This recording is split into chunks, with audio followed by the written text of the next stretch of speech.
अस्सलामुअलैकुम नाजरीन, मैं हूं नीलम नवाब। आप देख रहे हैं PK न्यूज़। नाजरीन, सबसे पहले खबर शामिल करते हैं। DC कॉलोनी गुजरांवाला में होने वाले इंतखाबात हाई कोर्ट के मुख्तसर फैसले के बाद मुलतवी कर दिए गए। मजीद तफसीलात से आगाह कर रहे हैं हमारे नुमाइंदा सरदार ताहिर महमूद, जो DC कॉलोनी गुजरांवाला में मौजूद हैं। आइए हम आपको वहाँ लेकर चलते हैं। जी, इस वक्त मैं DC colony Gujranwala community centre के बाहर खड़ा हूँ, जहाँ पे आज 12 मार्च को DC कॉलोनी के इंतखाबात होने थे, जो अचानक से जुमे वाले दिन स्टे ऑर्डर हाई कोर्ट के आने के बाद मुलतवी कर दिए गए, जिसके अंदर 15 दिन का टाइम फ्रेम दिया गया कि 15 दिन के लिए इसको मौखर किया जाता है और 16 तारीख जुमरात वाले दिन इसकी एक हेयरिंग होगी, जिसके लिए बाकायदा तौर पर नोटिस जारी कर दिए गए हाई कोर्ट की जानिब से। तो तैयारी ये आखिरी मराहल में थी। जिस वक्त ये ख़बर आई उस वक्त इसी सेंटर के अंदर इंतज़ामिया के साथ तमाम ग्रुपों के उम्मीदवारान के साथ SOPs के मतलब एक मीटिंग का इनकाद हो रहा था कि अचानक से ये ख़बर आई और तमाम हल्का उम्मीदवारान के उम्मीदों पर पानी फिर गया और तमाम सन्नाटा छा गया पूरी DC कॉलोनी के अंदर, और जो तैयारियां थी वहीं रुक गई। और आज यहाँ पे गहमे गहमे होनी थी, लेकिन उस स्टे ऑर्डर की वजह से आज वो काम आखिरी मराहल का वहीं रह गया। लेकिन उसके अंदर कुछ सवाल छोड़ गया ये स्टे ऑर्डर, जिसमें नंबर 1 सवाल, क्या जिस अफराद ने उमर फारूक गोंदल साहब ने जो पासबान ग्रुप के रूह नवा हैं, उन्होंने ये स्टे ऑर्डर लिया है, क्या इसका उनको कोई फ़ायदा होगा? क्या रिहायशी और मेम्बरान DC कॉलोनी इस चीज़ को ओनरशिप देंगे? क्या इस चीज़ का उनको फ़ायदा होगा? और दूसरा, मेरा कैमरा मैन आपको दिखाएगा कि DC कॉलोनी के अंदर जगह जगह बड़े बड़े पैनाफ्लेक्स लगे हैं, जिससे DC कॉलोनी की खूबसूरती में और यहाँ के रहने वालों को मुश्किलात का सामना, और कई महीनों से लोगों के दरवाज़ों पे हर रोज़ मुख्तलिफ उम्मीदवारान दस्तक देकर दरवाज़ों पर अपना वोट मांग रहे हैं, जिससे एक जहनी कोफत का जहनी टेंशन का इजहार करते हैं रिहायशी के तंग आ चुके थे कि 12 मार्च को अगर ये सिलसिला मुकम्मल हो जाता इंतखाबात का, जमहूरी अमल का, तो ये ऐसा इकदाम होता। इसके बारे में मुख्तलिफ उम्मीदवारान से, रिहायशियों से और ग्रुपों से हम पूछेंगे कि अगर ये रुकावट है तो इसका आइनी और कानूनी अमल कितने दिनों तक रुकावट डालेगा और ये क्या सोचते हैं इस हवाले से। इन तमाम सवाल के जवाब लेंगे हम मुख्तलिफ ग्रुपों के सरबरा, उम्मीदवारान और आम रिहायशियों से जो DC कॉलोनी के हैं। जी,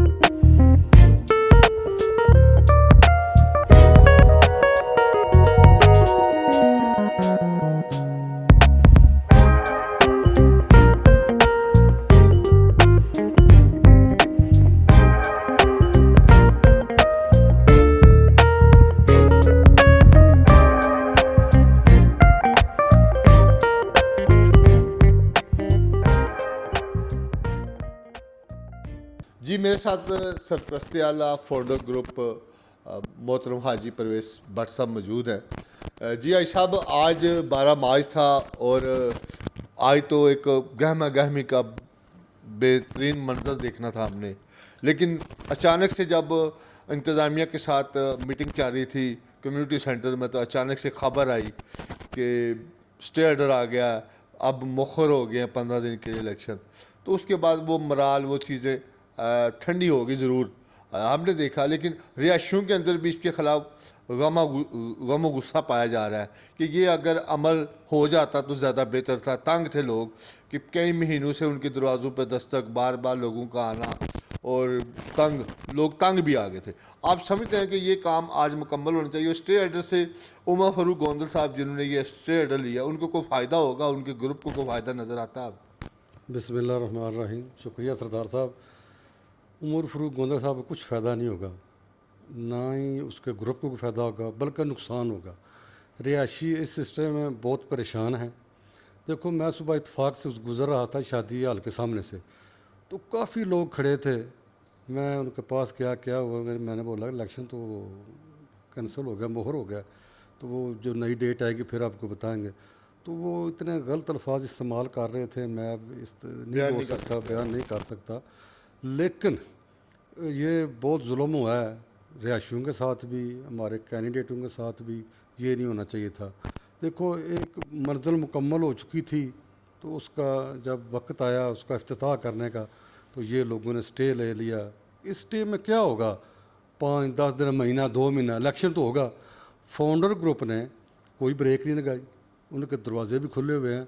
और हमारी उसी दिन आना मिर्ज़ा अफसर साहब का मीटिंग की है, खाना भी किया है। कल भी हमारा खाना था, मीटिंग थी, इधर सब लोग आए हुए थे।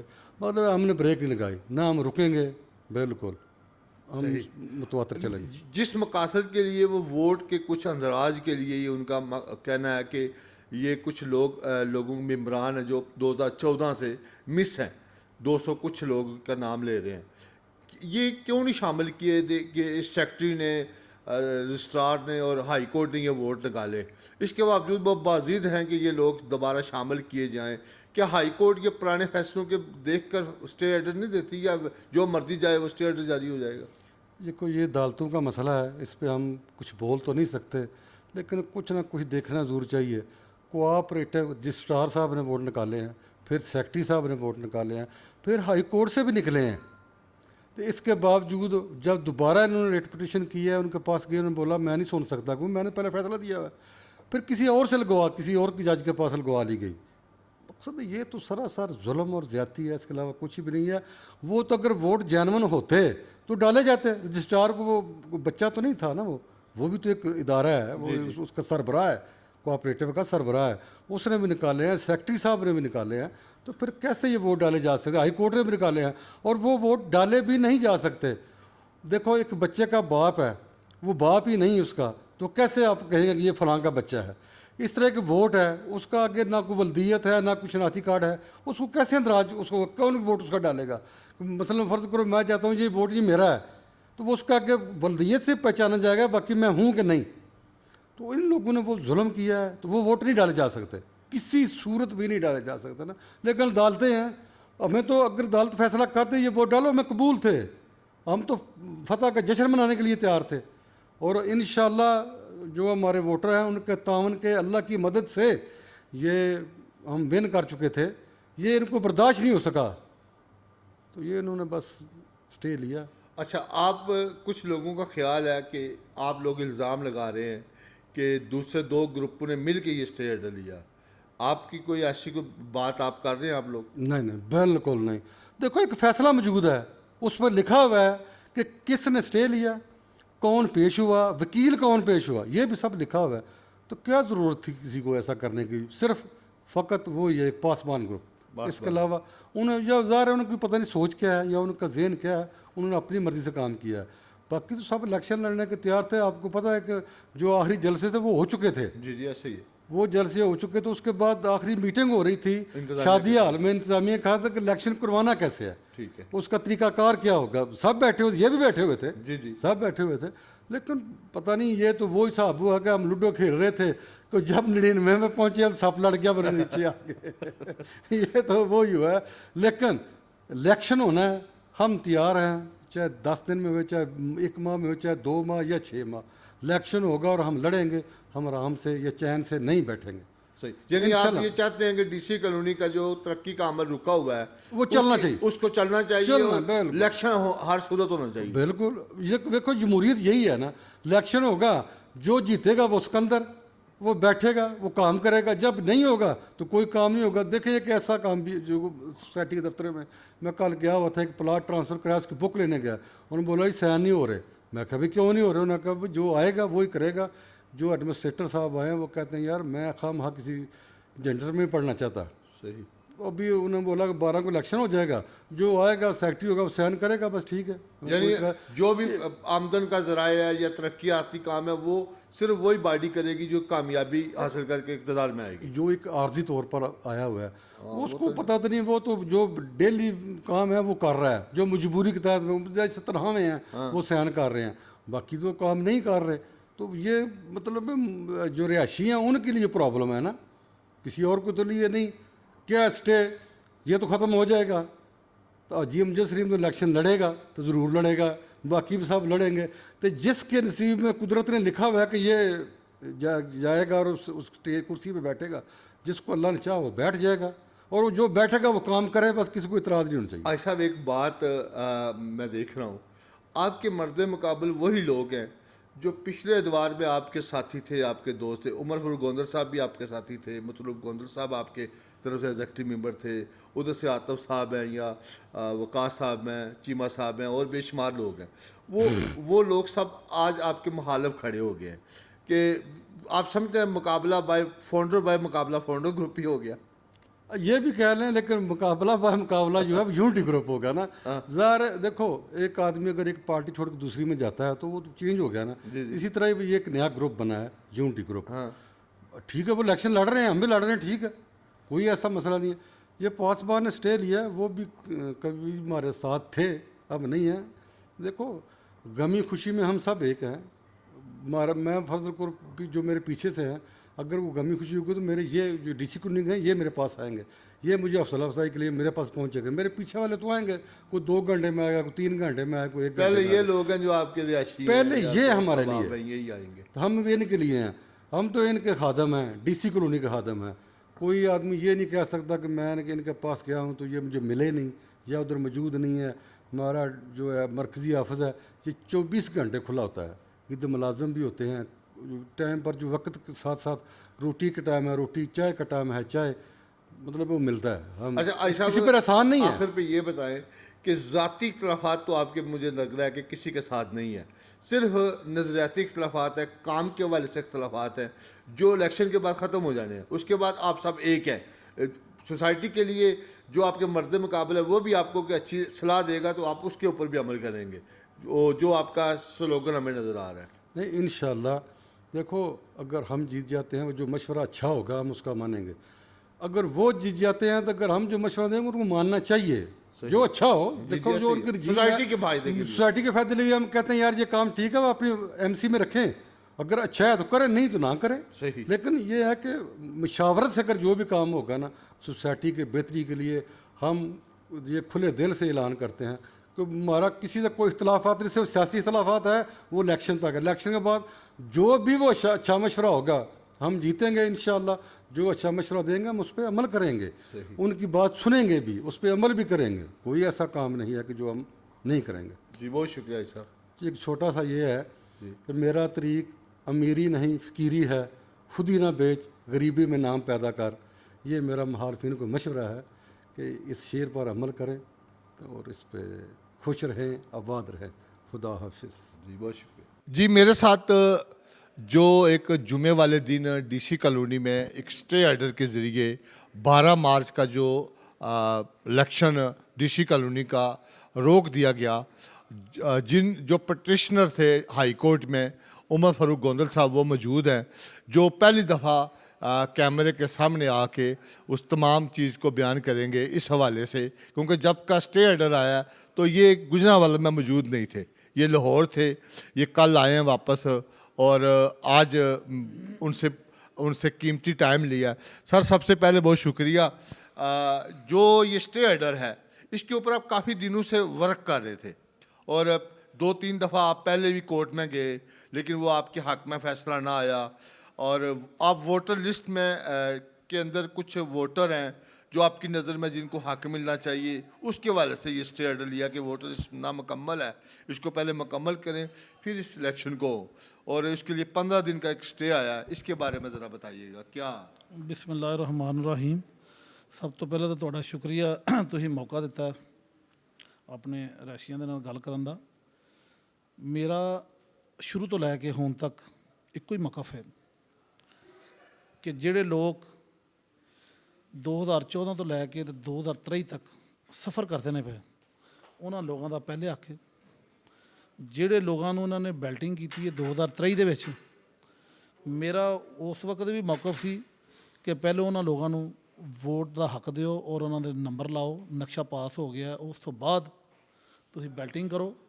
मेरी लड़ाई किसी बंदे नाल इंडिविजुअल नहीं, ज़ाती लड़ाई ना मेरी आतफ चीमा साहब नाल, ना अमजद सिंह भट्ट साहब नाल।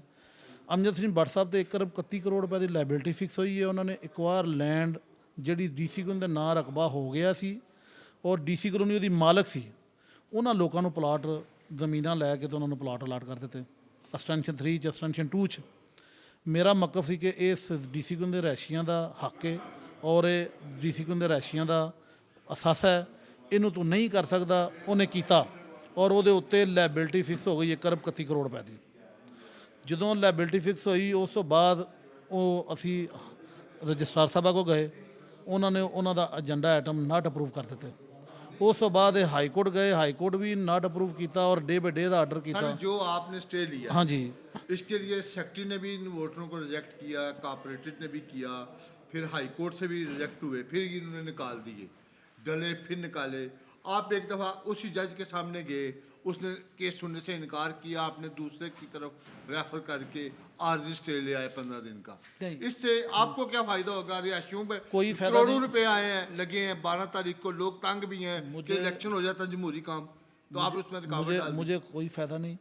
मैं डीसी कॉलोनी के रहशी जो मेम्बरान हैं, उन्होंने इन्वेस्टमेंट की हुई है उधर, उनके लिए जंग लड़ रहा हूँ और उनको वोटर बना के इलेक्शन कराऊंगा इंशाल्लाह ताला। पहले एहतसाब कराऊंगा, उसके बाद इलेक्शन कराऊंगा। मेरी कोशिश ये है, हार भी सकता हूँ, जीत भी सकता हूँ, लेकिन मैं आखिरी विकेट तक खेलने वाला प्लेयर हूँ इंशाल्लाह ताला। ये मैंने इन लोगों को बता दिया। आज हमने देखा कि बहुत से लोग कम्युनिटी सेंटर भी गए बाहर वोट डालने, उनको पता नहीं था और लोग तंग हैं। रोज दरवाजे दस्तक होती है, रंग बिरंगे उम्मीदवार जाते हैं, पैनाफ्लेक्स से पूरा डीसी कॉलोनी भरा हुआ है, लोग तंग हैं। तो ये आप उनकी परेशानी में आपके स्टे ऑर्डर से इजाफा हो गया, इससे आपका जो ग्रुप है पासबान उसको नुकसान होगा या फ़ायदा होगा इस सारे अमल से? मुझे पासबान ग्रुप को नुकसान हो या फ़ायदा हो, मुझे इसमें कोई गर्द नहीं। ठीक है, मैं अकेला लड़ने वाला बंदा हूँ, इंशाल्लाह ताला लड़ता रहूँगा। पासबान ग्रुप जो लीड कर रहे हैं, जो साथी मेरे हैं, उनको मैंने कहा मेहनत करो और लोगों के घर घर जाके अपना पैगाम पहुँचाओ। ठीक है। पासबान को फ़ायदा हो या नुकसान हो, ये कोई बात नहीं। लोगों का हक मिलना चाहिए, सबसे पहले लोगों का हक, उसके बाद इलेक्शन। ये कहते हैं जी इलेक्शन करवाएं, इलेक्शन को रोक रहे हैं। भाई हम इलेक्शन को नहीं रोक रहे, मैं कहता हूँ सुबह इलेक्शन करा लें। सबसे पहले लोगों का हक दें। जिस बंदे ने 2016 में बुक ली है, डीसी कॉलोनी ट्रांसफ़र भी कर रही है, पैसे भी ले रही है, शेयर मनी भी ले रही है, उनको वोट का हक क्यों नहीं दिया? ये सिर्फ़ और सिर्फ इसलिए नहीं दे रहे कि इन्होंने उसमें चोरियाँ की हैं, इन्होंने बुकें अजाफी लोगों को जारी की हैं और उसमें किक बैक्स लेके अपने अजीज़ोकारों के नाम लगवाए हैं। इसलिए ये कहते सर हैं कि उसमें एक टेक्निकल जो इशू आ रहा है, जो बयान किया जा रहा है कि वो सिर्फ बंदे का नाम है, ना उसका आईडी कार्ड है, ना उसकी वल्दियत है, उसको आप कैसे वोट का आगे देंगे? नहीं तो वो मैंने डालना है। मैं तो ना सदर रहा हूँ ना कभी सेक्रेटरी रहा हूँ, यही रहे हैं। अमजद सिंह भट्ट साहब सदर रहे हैं, आतिफ चीमा साहब सेक्रेटरी रहे हैं। ये आईडी कार्ड लोगों के प्लॉट ट्रांसफ़र कैसे हो सकते हैं कि उनका आईडी कार्ड ना हो? ये इतने नालायक हैं कि इन्होंने आज तक ये नहीं देखा कि भाई ये हमारा वोटर बन गया है, आईडी कार्ड के बगैर तो मेंबर बन ही नहीं सकता, आईडी कार्ड के बगैर तो प्लॉट ट्रांसफ़र नहीं हो सकता। इन्होंने कैसे कर दिए? बाद में इन्होंने 400 बंदे के पैसे जमा हुए हैं, 400 बंदे के, 100 कितने बंदों के इन्होंने पैसे वोटर लिस्ट में नाम डाला है, जो अपने करीबी दोस्त अहबाब हैं उनके नाम डाले हैं 1-1 लाख रुपए जमा करा के। उन लोगों का क्या कसूर है कि जिन लोगों ने अपनी ज़मीनें दी और ज़मीनें दे के प्लाट लिए, उनको नंबर नहीं लगवाया। जिनकी ज़मीनों पे कॉलोनी बनी उनको कोई हक नहीं कि 2016 और 2017 से जलील हो रहे हैं। इन्होंने 2023 में अलाटमेंट करके लोगों को हक दे दिया, 50-50 हज़ार रुपये जमा करा के, लाख रुपये जमा करा के।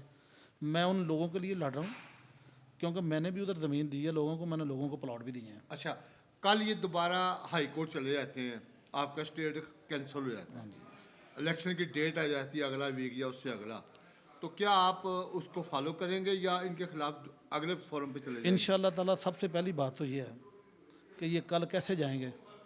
ये सिर्फ़ और सिर्फ अपने लोगों को ना, लोग भाग रहे हैं, लोगों को पता है कि ये ग्रुप कैसे हैं, लोगों को असलियत का पता चल चुका है, वो जा रहे हैं, भाग रहे हैं। उनको सिर्फ ये दिलासा देने के लिए कह रहे हैं जी हम कल जा रहे हैं कोर्ट में, हम जा रहे हैं कल हाई कोर्ट, हम कल जाएंगे सुप्रीम कोर्ट।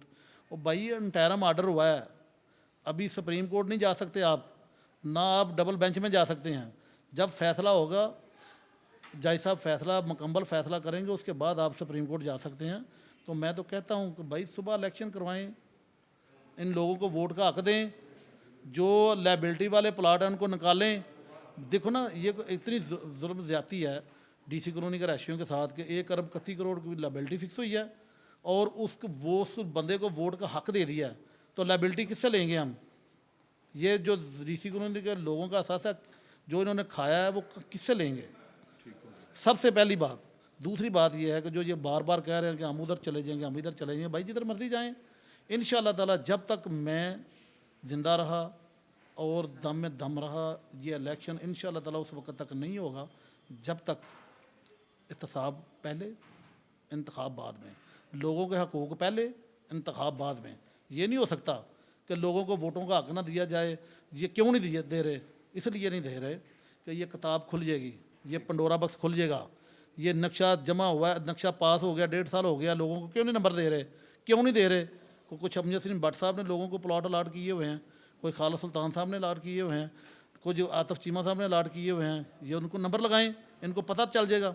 ये अब सहूलतकार हैं दोनों के, एक उधर चला गया, एक उधर चला गया। खालिद सुल्तान साहब अब इधर आ गए हैं, ये तीसरे ग्रुप को आने नहीं देते। क्यों नहीं आने देते? रहायशी हैं, ये सारे रहायशी हैं, क्यों नहीं आने देते? सिर्फ इसलिए नहीं आने देते कि ये दोनों ग्रुप एक दूसरे के सहूलतकार हैं। उसको पता है कि अगर वो आ गया तो मुझे बचा लेगा, ये आ गया तो मुझे बचा लेगा।